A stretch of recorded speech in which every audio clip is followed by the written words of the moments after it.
Hello everyone, welcome in this video. आज की इस वीडियो में हम पढ़ने वाले हैं डीएवी क्लास 7 का SST chapter number 18 democracy and equality. इसका एक पार्ट मैं पढ़ा चुकी हूँ। इसको जाकर के आप प्लेलिस्ट में देख सकते हैं। आज हम इसका सेकंड पार्ट पढ़ेंगे। पिछले पार्ट में हमने पढ़ा था कि हमने हमारे जो भारत का संविधान है उसका प्रियम्बल जो है वो क्या है, उसका इंट्रोडक्शन है। और उस हमारे संविधान में सभी को हर तरह जो है वो बिना किसी जाति भेदभाव धर्म के जो सभी को समानता का अधिकार प्राप्त है। और हर किसी को वन मैन वन वोट का अधिकार दिया गया है, यानी एक आदमी को एक वोट देने का अधिकार है, चाहे वो किसी भी जाति का हो, किसी भी धर्म का हो, चाहे अमीर हो या गरीब हो।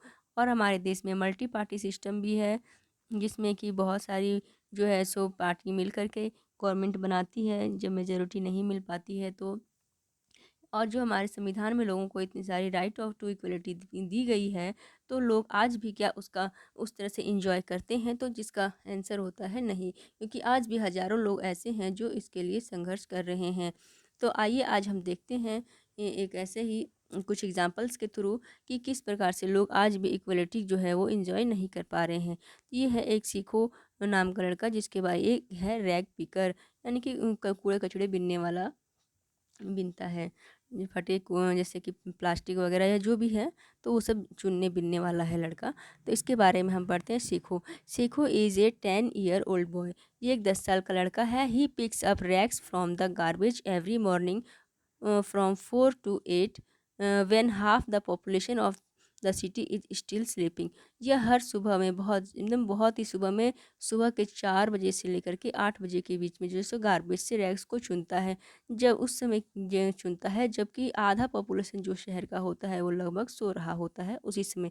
यानी सुबह के 4 बजे तो कोई बहुत ही कम ही लोग होते होंगे जो उठते होंगे। तो उस समय ये 4 बजे उठ करके 4 से 8 के बीच में जो है सो ये सारे गार्बेजेस से चुनता है। After that he works at his father's cycle repair shop till late in the evening. और उसके बाद ये अपने पापा की साइकिल की एक दुकान है, वहाँ पर देर शाम तक रिपेयरिंग का काम शॉप में काम करता है। He wants to go to school, laugh and play like other children, but he is always working. वह भी और बच्चों की तरह स्कूल जाना चाहता है, हंसना और खेलना चाहता है, लेकिन वह हमेशा काम ही करता रहता है। Sikho's parents have also been granted the right to vote, but they do not enjoy the equality of working conditions. सिखों के पेरेंट्स को भी राइट टू वोट देने का जो राइट वोट देने का जो अधिकार है वो दिया गया है, लेकिन वो क्या है, लेकिन वे जो है वो समाज में काम करने के जो है वर्किंग कंडीशंस है उसमें इक्वलिटी को वे इंजॉय नहीं कर पाते हैं। They are unable to fulfil the basis necessities of their family, that is food shelter and clothing. क्योंकि उन्हें जो है सो काम में समानता नहीं प्राप्त है, काम में उनको ऐसा कुछ काम नहीं मिल पाता है जिससे कि वो क्या है अपने फैमिली की फूड शेल्टर और क्लोथिंग वाली जो बेसिक नेसेसिटीज़ है उसको पूरी कर पाए। नेक्स्ट एक और एग्जांपल देखते हैं। Paro Paro the flower seller. Paro एक लड़की है जो फ्लावर सेल करती है। Now let us know about Paro who sells flower at traffic signal from morning till night. तो अब हम उस पारो के बारे में जानते हैं जो क्या है, जो फूल बेचती है ट्रैफिक सिग्नल पर सुबह से लेकर के रात तक। The flower shop owner gives her 1 rupees for each small bucket that she sells at rupees 10। तो जो फ्लावर शॉप होता है जहाँ से ये बुके खरीद के लाती है, वो उसको हर एक बुके के लिए 1 रुपये देता है और वो उस बुके को 10 रुपये में बेचती है। She endangered her life as she runs between vehicle and pursuits people for buying flowers. और इस फूल को बेचने के लिए वो रोड पर जाती है, व्हीकल्स के बीच में चलती हुई व्हीकल्स के बीच में जाती है, जो कि उसकी लाइफ के लिए काफ़ी इंडेंजर है। और लोगों को फ्लावर्स खरीदने के लिए जो है सो वो मतलब कि प्रोस्यूट्स करती है, उसको उन्हें मनाती है। पारोज parents were forced to leave their village after the well belonging to the so-called lower caste died। तो पारो के जो पेरेंट्स हैं वो क्या हैं, एक लोअर कास्ट से बिलोंग करते हैं, जिसके कारण से उन्हें वहाँ गांव के जो कुआं है उससे भी बिल्कुल अलग रखा जाता है, वहाँ से उन्हें पानी वगैरह नहीं लेने दिया जाता है। They were not allowed to take water from the well that belong to the so called upper caste. और इसलिए उन्हें उन कुओं से पानी नहीं लेने दिया जाता है, क्योंकि ये कुआं जो है वो क्या है, अपर कास्ट के लोगों के लिए है, ना कि लोअर कास्ट के लोगों के लिए। Aren't Paro's parents also the citizen of India, where the constitution has prohibited discrimination on the basis of religion, caste, gender और प्लेस ऑफ बर्थ? तो क्या ये पारो के पेरेंट्स जो हैं सो वो भारत के नागरिक नहीं हैं, जहाँ पर संविधान ने किसी के साथ भी रिलीजन, कास्ट, जेंडर और प्लेस ऑफ बर्थ के आधार पर डिस्क्रिमिनेशन को प्रोहिबिटेड किया हुआ है। But sadly discrimination on the basis of caste continues to exist in spite of education and awareness, specially in the rural areas.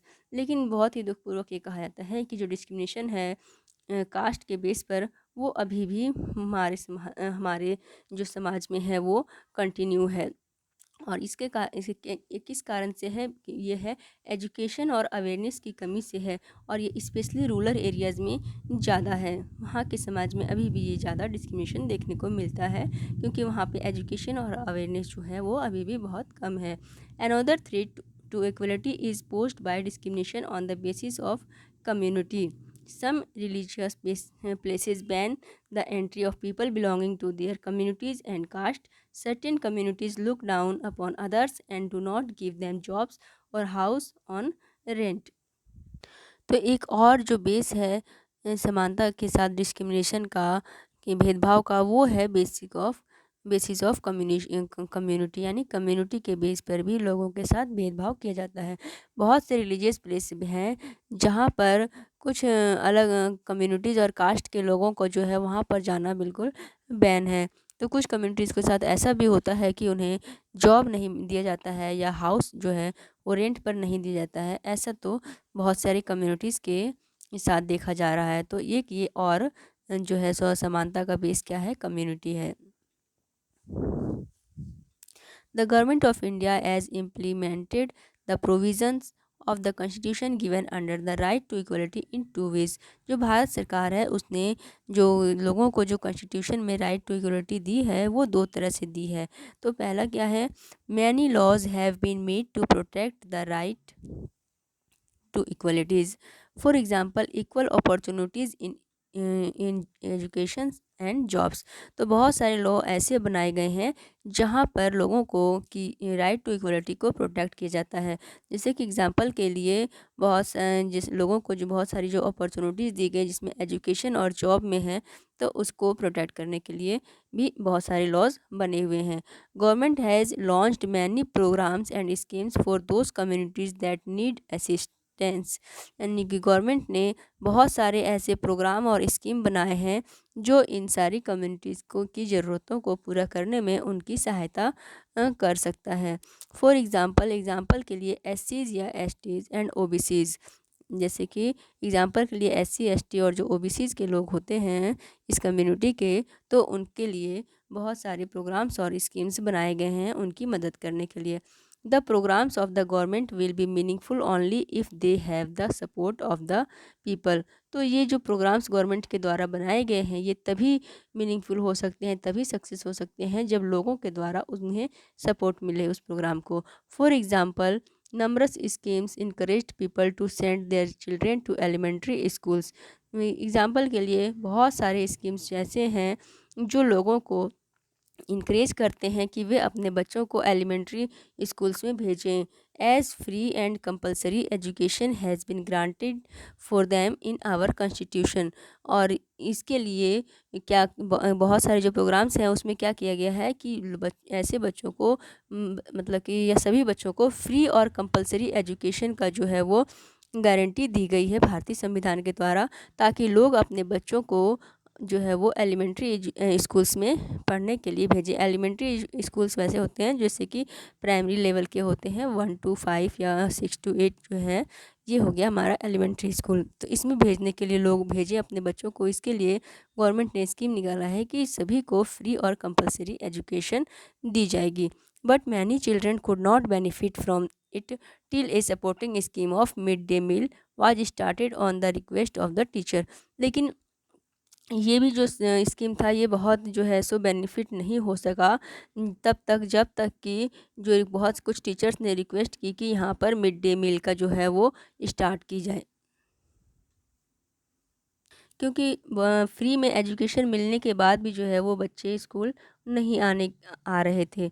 तो वो फिर टीचर्स ने की रिक्वेस्ट पर मिड डे मील का जो है प्रोग्राम स्टार्ट किया गया, जिसमें बच्चों को जो है सो एक टाइम का वहाँ पर स्कूल में खाना दिया जाता है।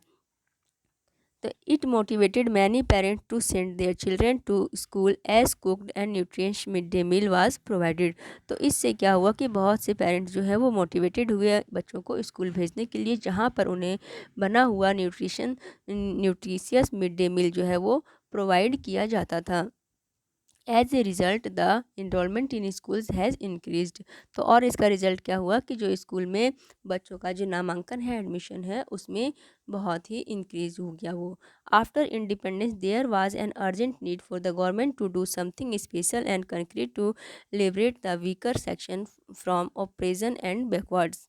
तो इंडिपेंडेंट के बाद, आज़ादी के बाद जो भारत सरकार थी उसके लिए कि बहुत ही अर्जेंट नीड हो गया कि कुछ वीकर सेक्शंस जो थे जाए, जैसे कि जो बैकवर्ड थे, काफ़ी पुअर थे, या फिर जो भी वीकर सेक्शन थे, उनको जो है वो उनके डेवलपमेंट के लिए जो है बहुत सारे प्रोग्राम्स को लाना उन जो है वो बहुत अर्जेंट हो गया था।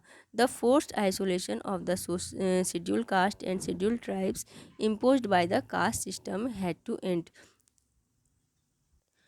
तो जो शेड्यूल कास्ट थे और शेड्यूल ट्राइब्स थे जिन पर कास्ट सिस्टम को थोपा गया था, उसको क्या किया गया, समाप्ति किया गया। The reservation was provided for them to ensure their opportunity share in all walks of life so that they could live a life of respect and dignity. और इस प्रकार से उन्हें कुछ रिजर्वेशन जो है वो दिए गए, ताकि वो जो है वो अपन ताकि वो भी जो है वो समाज में रिस्पेक्ट और डिग्निटी के साथ जो है सो समाज के हर क्षेत्र में डेवलपमेंट कर सकें, इसलिए उन्हें कुछ स्पेशल रिजर्वेशन प्रोवाइड किए गए। Later on along with the schedule caste and schedule tribes and other backward classes were also provided the benefits of reservations. और बाद में जो ये शेड्यूल कास्ट, शेड्यूल ट्राइब्स और अदर बैकवर्ड क्लासेस थे, उन्हें इन रिजर्वेशंस का बेनिफिट मिला था। The reservation was to exist for a limited period, but as its provisions have still not reached a major portion of population, it is still continuing. तो जो reservation जो उस समय दिया गया था इन सारे कास्ट को, SC ST एंड OBC को, तो ये उस समय कुछ लिमिटेड पीरियड के लिए दिया गया था। लेकिन जो इतनी ज़्यादा पॉपुलेशन हमारे देश की है, तो इसलिए ये जो है सभी लोगों तक सभी लोग इसका फ़ायदा मतलब कि सभी लोगों का डेवलपमेंट अभी तक नहीं हो पाया। लोग जो है सो इसका अभी तक उन्हें फ़ायदा, बहुत सारे लोगों को अभी तक उसका बेनिफिट नहीं मिल पाया है, इसलिए ये अभी भी कंटिन्यू है। इस रिजर्वेशन को अभी भी कंटिन्यू रखा गया है। In the beginning caste system was only a classification of vocation based on duty. तो शुरू में जब ये कास्ट सिस्टम चला था, जिसे क्या कहा जाता था, वर्ण वर्ण सिस्टम कहा जाता था, तो ये इसका क्लासिफिकेशन सिर्फ ऑक्यूपेशन के बेस पर था, कि यानी कि जिसका जो ऑक्यूपेशन होगा वो उस कास्ट का होगा। ऐसा नहीं है कि जन्म से ही वो उसी कास्ट का हो गया। यानी कि अगर कोई पूजा पाठ का काम करता है तो वो क्या हो गया, वो ब्राह्मण हो गया। लेकिन अगर उसका बेटा जो है सो वो आर्मी में है या सेना वगैरह का काम में है तो वो क्षत्रिय हो गया। तो इस तरह से जो उनका जो ये कास्ट सिस्टम था वो कैसा था, ऑक्यूपेशन पर बेस्ड था। But later it became to be based upon one's birth in a particular caste. लेकिन बाद में ये किसी के भी जन्म पर आधारित हो गया, यानी कि जिसने जिस पर्टिकुलर कास्ट में जन्म लिया है वो उसी कास्ट का हो गया। चाहे उस वही काम, चाहे वो अलग काम भी करे तो भी वो उसी कास्ट का कहलाएगा। Then the caste got divided into subcaste which forced thousands of people to live a life of misery। और उसके बाद इस कास्ट सिस्टम में जो है सो बहुत सारे सब कास्ट में डिवाइडेड हो गया, जिसने हज़ारों लोगों को बहुत ही दुखदाई जीवन जीने के लिए फोर्स्ड किया था। Let us look at the case of Rahul who qualified for IIT because of mister Anand Kumar who helps poor children with his super 30 इन बिहार। तो आइए हम एक राहुल का नाम के एक लड़का है, उसके बारे में देखते हैं, जिसने कि IIT क्वालिफाई किया था और जो क्वालिफ़ाई किया वो एक मिस्टर आनंद नाम के व्यक्ति हैं, उनकी हेल्प से किया था, जो कि पुअर बच्चों की जो है वो हेल्प करते हैं। और उन सुपर 30 नाम का जो है उनका संस्थान है बिहार में, उसमें। तो यहाँ पे एक न्यूज़ रिपोर्टर दिया गया है, NDTV published a letter from Rahul to his sir Anand Kumar, here is an excerpt from the same. तो यहाँ पे एनडीटीवी ने जो है सो राहुल का एक लेटर पब्लिश किया है, जो राहुल ने अपने सर आनंद कुमार को लिखा था। तो उसमें देखिए क्या लिखा गया है, dear Anand sir, thank you, my life will be different because of you. मेरा लाइफ जो है सो आपके कारण से ही आज एक डिफरेंट हो, बहुत ही डिफरेंट है। My father is a poor farmer in Jharkhand Hazaribagh area. मेरे पापा जो हैं वो झारखंड के हजारीबाग एरिया में एक पुअर फार्मर हैं। My father goes to Kolkata to work as a labour. तो मेरे पापा कोलकाता में लेबर का काम करने के लिए जाते हैं। You provided coaching, lodging and food for a year to prepare me for IIT. आपने मुझे 1 साल तक के लिए कोचिंग, रहने के लिए और खाने की फैसिलिटी प्रोवाइड की आईआईटी की कोचिंग करने के लिए। I will build a hospital and school in my village. मैं अपने गांव में एक हॉस्पिटल और एक स्कूल बनाऊंगा। I am lucky to have you. मैं बहुत लकी हूँ कि आप मेरे साथ हैं। Sir I owe everything to you. Sir मैं आपका जो है वो हर तरह से कृतज्ञ हूँ, आभारी हूँ आपके लिए। We feel happy when we hear about cases like this. हम सभी जब इस प्रकार के केसेस देखते हैं तो बहुत ही हम खुशी फील करते हैं। It is the duty and moral responsibility of each and every Indian to ensure that all Sikhs and Paros are able to fulfill their dreams of going to school to make a better life for themselves. Their families should be enabled to fulfill the basic needs of life, food, shelter and clothing. तो जब हम इस तरह के cases देखते हैं तो हमें खुशी मिलती है। हमें ये हमारी जो है सो एक ड्यूटी है, हमारी मोरल रिस्पॉन्सिबिलिटी है हम सभी भारतीयों की, कि हम जिस सिखों और पारोस जैसे ऐसे बच्चों की, ऐसे लोगों की हेल्प करें जो कि स्कूल जाने का जिनका जो सपना है वो पूरा हो सके और वो भी एक बेटर लाइफ जो है सो जी सकें। तो ऐसी फैमिली जो कि अपनी बेसिक नीड्स को भी ये जो है वो पूरी करने में एनेबल है, वो भी उनके बच्चे भी जो है वो स्कूल जा सकें और अपने ड्रीम को पूरा कर सकें और अपनी बेसिक ज़रूरतों को पूरा कर सकें। Our government has adopted various measures like loans, self employment schemes, low budget housing on instalments, free legal advice, widow pension etcetera. तो हमारे जो गवर्नमेंट है वो बहुत सारे हमें जो है सो फैसिलिटीज़ देती है, जैसे कि लोन्स देती है, सेल्फ एम्प्लॉयमेंट स्कीम बहुत सारी है, और बहुत सारे लो बजट के हाउसिंग ऑन इंस्टॉलमेंट्स भी हैं बहुत सारे, मतलब कि कम बजट में बहुत सारे हमें घर जो है सो खरीद सकते हैं लोग इंस्टॉलमेंट पे। और फ्री लीगल एडवाइस भी मिलती है, और विडो पेंशन यानी विधवाओं को पेंशन मिलती है। तो इस तरह के बहुत सारे जो है सो स्कीम्स गवर्नमेंट के द्वारा जो है सो प्रोवाइड किए जाते हैं। It's to provide education, employment and housing to all. ताकि लोग जो है सो लोगों को एजुकेशन, एम्प्लॉयमेंट और हाउसिंग जैसी जो ज़रूरतें हैं वो प्रोवाइड की जा सकें, इसके लिए ये सारी जो है सो वो स्कीम्स लोगों को देते हैं। Literacy programs like operation black board, universal elementary education and adult education have gained popularity. तो जो लिटरेसी प्रोग्राम थे, यानी कि लोगों को शिक्षित करने का प्रोग्राम था कई सारा, जैसे कि ऑपरेशन ब्लैक बोर्ड, ये भी लोगों को पढ़ाने के लिए एक स्कीम निकाला गया था, प्रोग्राम निकाला गया था। Universally elementary education and adult education का प्रोग्राम भी था। तो इस सब जो है सो लोगों के बीच में काफ़ी पॉपुलर हुआ था। Along with the mid day meal, the school are providing free uniforms and books, stipends, scholarships, medical checkups etcetera. तो और इसके साथ ही लोग जो है सो स्कूल में बच्चों को मिड डे मील दिया गया, लोगों उन्हें फ्री में uniforms, books, scholarship, medical checkup वगैरह भी बहुत सारी फैसिलिटीज़ दी जाती है ताकि बच्चे स्कूल आएँ और पढ़ाई करें। Girls students and children from weaker sections have to reserve quota not only in government schools but also in private schools. जो बहुत सारी गर्ल्स स्टूडेंट्स होती है और बहुत सारे जो वीकर सेक्शन के जो बच्चे होते हैं, गरीब क्षेत्र के गरीब बच्चे होते हैं, उन्हें भी एक रिज़र्व कोटा दिया गया है गवर्नमेंट स्कूल में। और यहाँ सिर्फ गवर्नमेंट स्कूल में ही नहीं बल्कि प्राइवेट स्कूल्स में भी देखिए उन सब बच्चों के लिए कुछ सीटें रिज़र्व होती है कि इतनी सीटों पर आपको प्राइवेट स्कूल में भी वैसे गरीब बच्चों को लेना होगा। Special steps have been taken for tribal and rural children to include them in development programs। और कुछ स्पेशल स्टेप्स भी लिए गए हैं ताकि जो ट्राइबल स्टूडेंट्स हैं और ग्रामीण क्षेत्र के बच्चे हैं उनको भी इस डेवलपमेंट प्रोग्राम में शामिल किया जा सके। we must take we must make sure that Indian democracy goes in the right direction and provides equality to all। तो हम इस ये बिल्कुल मतलब कि श्योर हो सकते हैं कि जो हमारा इंडियन डेमोक्रेसी है वो बिल्कुल सही दिशा में जा रहा है, लोगों को इक्वलिटी प्रदान कर रहा है। Where all citizens are aware enlightened and educated, जहाँ पर हर सिटीजन्स को क्या होगा, अवेयर होगा, इनलाइटेंड होगा और एजुकेटेड होगा। Let us all make India ए सक्सेसफुल डेमोक्रेसी। तो अब हमें क्या करना है, अपने देश को एक सक्सेसफुल डेमोक्रेसी बनाना है। तो आपका ये चैप्टर यहाँ पर कंप्लीट होता है। आई होप आपको समझ में आया होगा अच्छे से। और प्लीज़ वीडियो को शेयर करें, लाइक करें, चैनल को सब्सक्राइब करें। Thanks for watching.